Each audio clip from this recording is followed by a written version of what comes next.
जय श्री राम। स्वागत एक बार फिर से आपका हमारे चैनल जेबी डिवोशन में। अभी तक हमने एपिसोड में देखा किस प्रकार से सारी घटनाएं घटित होने के पश्चात हनुमान जी जब ये सोचते हैं कि अब सारी चीजें हो चुकी हैं और प्रभु श्री राम जी को बताते हैं कि जब मैं सजीवन बूटी लेके आ रहा था तब मुझे रास्ते में भरत जी मिले थे और ऐसा ऐसा प्रकरण हुआ था। उन्होंने जब प्रभु श्री राम जी को बताया, उनका वचन याद दिलाया, तो प्रभु श्री राम जी को ऐसा लगा कि हाँ कहीं विलंब ना हो जाए। प्रभु ने कहा कि सब लोग फटाफट निकलते हैं यहाँ से। प्रभु श्री राम जी ने कहा कि यहाँ का कार्य संपन्न हुआ, अब हमें यथाशीघ्र अयोध्या के लिए पुनः वापस चलना चाहिए, प्रस्थान करना चाहिए।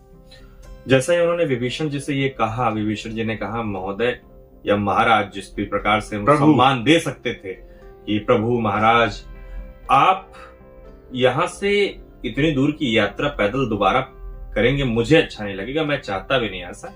मैं चाहता हूं कि आप पुष्पक विमान में यहां से अयोध्या की तरफ वापसी, आपको वापस जाने में देरी ना हो जाए। हाँ। इसके लिए आप पुष्पक विमान जो है वो लेके चले जाए। अच्छा, पुष्पक विमान में सब लोग गए, मतलब जितने भी सेना के मुखिया थे। हाँ। वो सब लोग मेन हनुमान जी को भी बैठा लिया था। फिर उनको राम जी को एक ग्लानी हुई, अंतर्ग्लानी हुई कि क्या कुछ ऐसे लोगों का भी वध हो गया है जिनका कोई दोष नहीं था अपने पूरे जीवन में, लेकिन बस एक ही दोष था कि वो युद्ध में अधर्म की तरफ से लड़ रहे थे। युद्ध लड़ना कोई अधर्म नहीं है, अधर्म की तरफ से युद्ध लड़ना अधर्म है। ऐसा ग्लानि के साथ वो नहीं वापस अयोध्या जाना चाहते थे, तो उन्होंने कहा कि ऋषि भारद्वाज के आश्रम में मैं इनका तर्पण करना चाहता हूं। वहीं पर वो चाहते, उनके मन में कहीं ना कहीं ये भी होगा कि किस तरीके से उनको अपने नौका का किराया भी देना है, वो भी एक प्रकरण बाकी। प्रभु श्री राम को यह एहसास हुआ या माता सीता को यह एहसास हुआ कि कहीं यहाँ आने के पश्चात विलंब ना हो, अयोध्या पहुंचने विलंब ना हो जाए। लक्ष्मण जी ने बताया हाँ कि भैया भरत जी, जानते हैं आप उन्हें, भरत भैया कैसे हैं वो, तो उनको बचाने के प्रयास में भगवान हनुमान जी को भेजा गया उनके निकट। और हमने देखा सबसे बेहतरीन दृश्य कि किस प्रकार से भरत जी ने अपनी चिता सजा रखी है। अल्टीमेट सीन ये देखने को मिला कि वो जानते थे कि प्रभु श्री राम जी आएंगे, सब जानते थे कि प्राण जाए पर वचन न जाए।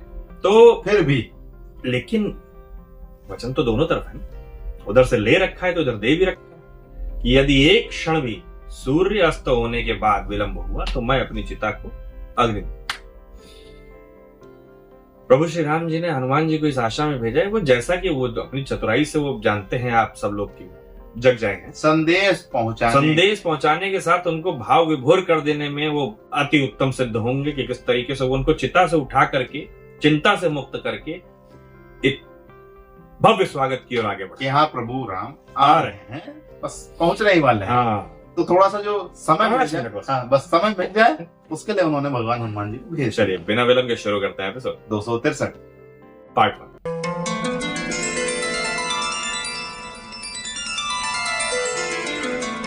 श्री राम, सूर्यास्त होने वाला है। सूर्यास्त पूर्व ही हमें आत्माओं का तर्पण कराना होगा, क्योंकि आज आपके वनवासी जीवन का अंतिम दिन है। उचित है ऋषिवर, आइए आइए मेरे साथ।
यः प्रयाति त्यजन्देहम् स याति परमां गतिम्।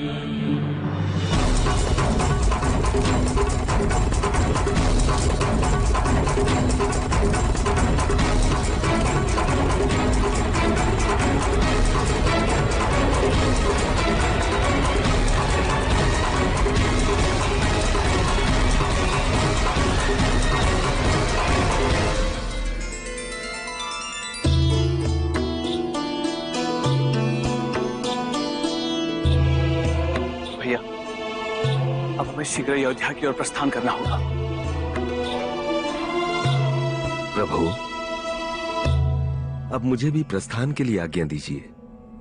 जामवंत जी, अयोध्या समीप ही है। कुछ दिन वहां रुककर हमारा आतिथ्य स्वीकार करेंगे तो हमें प्रसन्नता होगी। ये मेरे लिए अहोभाग्य होगा प्रभु, किंतु अब मेरे जाने का समय आ गया है। आपके साथ व्यतीत किया प्रत्येक क्षण मेरे लिए अविस्मरणीय रहेगा।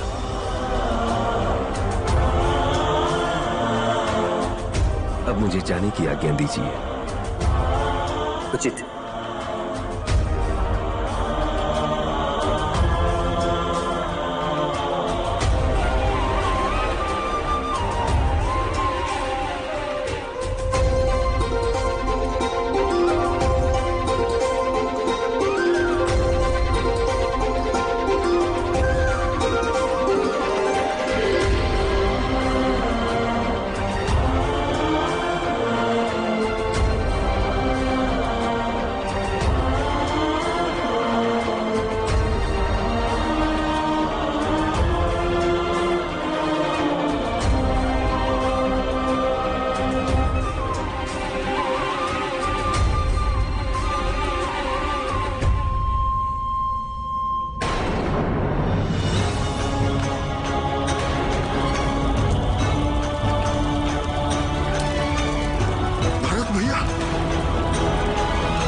मेरी चिता की अग्नि को बुझाए।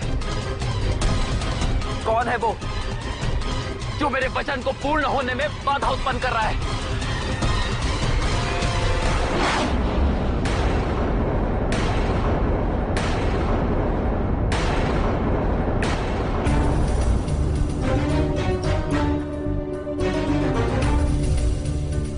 भरत भैया, मुझे क्षमा करें, किंतु आपकी चिता की अग्नि मैं नहीं बुझाई। पवन पुत्र हनुमान, आप यहाँ? हाँ भरत भैया, मैं आपके पास प्रभु श्री राम का संदेश लेकर आया। राम भैया का संदेश?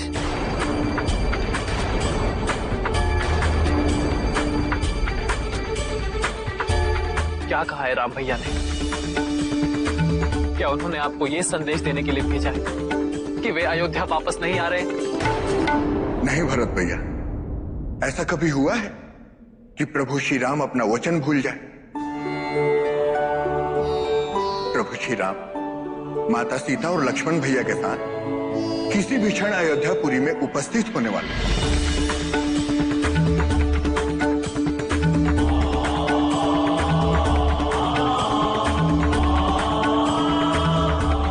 आप इस चिता से बाहर आ जाइए और प्रभु श्री राम के आगमन की प्रतीक्षा कीजिए।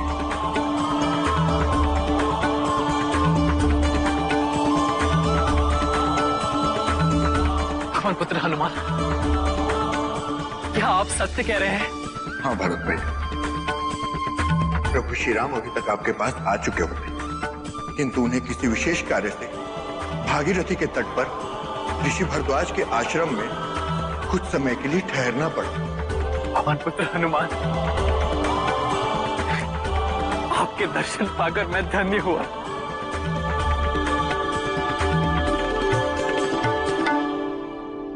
आज आपने राम भैया के वापस आने का शुभ संदेश देकर जैसे मेरे कानों में अमृत घोल दिया हो। आज आपको यहां देखकर मेरा समस्त दुख और संताप नष्ट हो गया है। किंतु मुझ अकिंचन के पास आपको देने के लिए संसार में ऐसा कोई उपहार नहीं जो इस शुभ संदेश के प्रतिफल में आपको दे सकूं।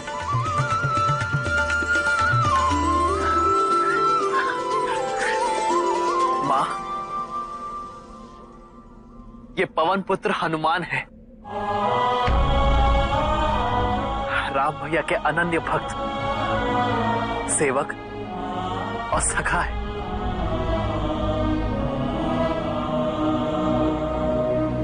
प्रणाम माता।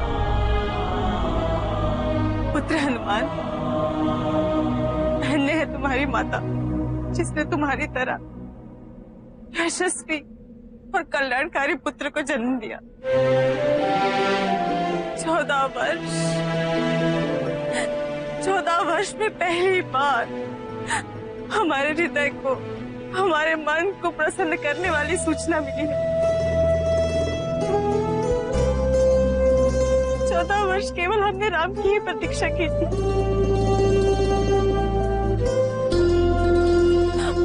हमारे कान तरस गए थे ये शब्द सुनने के लिए कि राम आ रहे हैं, हमारे राम आ रहे हैं। हनुमान, तुम्हारे जैसा संसार में रघुकुल का कोई हितैषी नहीं जिसने राम के आने का संदेश देकर हमारे प्राणों को पुनर्जीवित कर दिया। रघुकुल तुम्हारा सदैव ऋणी रहेगा।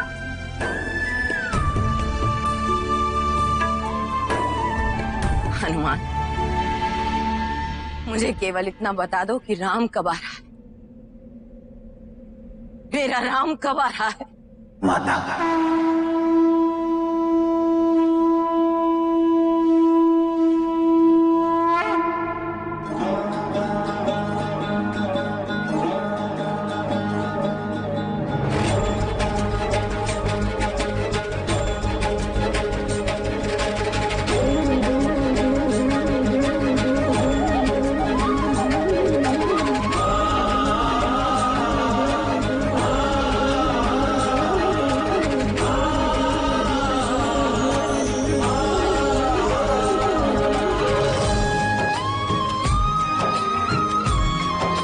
कितना शुभ अवसर प्रदान किया प्रभु श्री राम जी ने हनुमान जी को।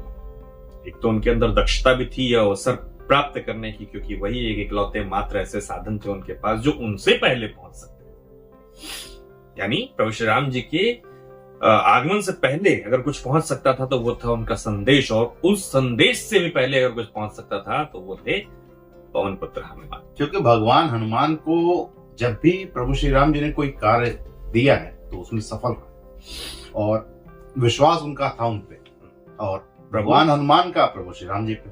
प्रभु हनुमान जी जिस प्रकार से आए और जिस प्रकार से उन्होंने देखा कि चिता में अग्नि लग गई, सबसे पहले काम तो आग बुझाना है। मतलब आप ये देखिए, इमरजेंसी सिचुएशन में कभी कोई बातचीत नहीं की उन्होंने। सबसे पहले उन्होंने इमरजेंसी एक्शन लिया। दूरी थी ना, दूरी थी, वही कह रहा ना कि सबसे पहले उन्होंने इमरजेंसी एक्शन लिया कि सर्वप्रथम मुझे अग्नि को बुझाना है, ताकि मैं अपनी बात जो है वो बहुत ही इत्मीनान के साथ एकदम आराम से आहिस्ता आहिस्ता लक्ष्मण वो भरत जी को बता सकूं, ताकि भरत जी दरअसल है क्या ना कि मन स्थिति समझने की कोशिश। वो इस संताप में बैठे हुए हैं, इस ग्लानी में बैठे हुए हैं चिता पर कि उनको मरना है। दुनिया का सारा ग्लानी वो अपने मन में उजाड़ रहे हैं, ताकि उनको उस पीड़ा यानी अग्नि की पीड़ा को सहन करने से ज्यादा उनके मन में पीड़ा हो। उस पीड़ा की मुक्ति एक साधन प्रभु श्री राम जी आए, वो उनको राज्य सौंप सके और उनकी सेवा कर सके, बस। क्योंकि वो विमुख हो गए उससे। सेवा, वो सेवक वो जो करे सेवकाई, तो वही है। मैं जैसे भरत जी हैं, जैसे हनुमान जी हैं, जैसे लक्ष्मण जी हैं, वो सब लोग भगवान श्री राम की सेवा ही तो करना चाहते हैं। हाँ, बिना किसी इच्छा, बिना किसी रिवॉर्ड के। तो जब आपको फल की इच्छा नहीं होती है तो फल मीठा, अत्यंत मीठा निकले। ठीक है, बहुत ही इमोशनल आने वाला है, फैमिली टाइम आने वाला है, फिर से फैमिली टुगेदर होने वाली है। और उससे भी ज्यादा इंपॉर्टेंट ये है कि जो भरत जी प्रभु श्री राम जी से मिलन जो उनका होगा, वो देखने में जो आनंद आने वाला है वो तो सर्वोपरि। इन्हीं शब्दों के साथ इस एपिसोड को मित्रों करते हैं यही समाप्त। शीघ्र ही मिलेंगे लाइक के साथ। तब तक के लिए राधे राधे।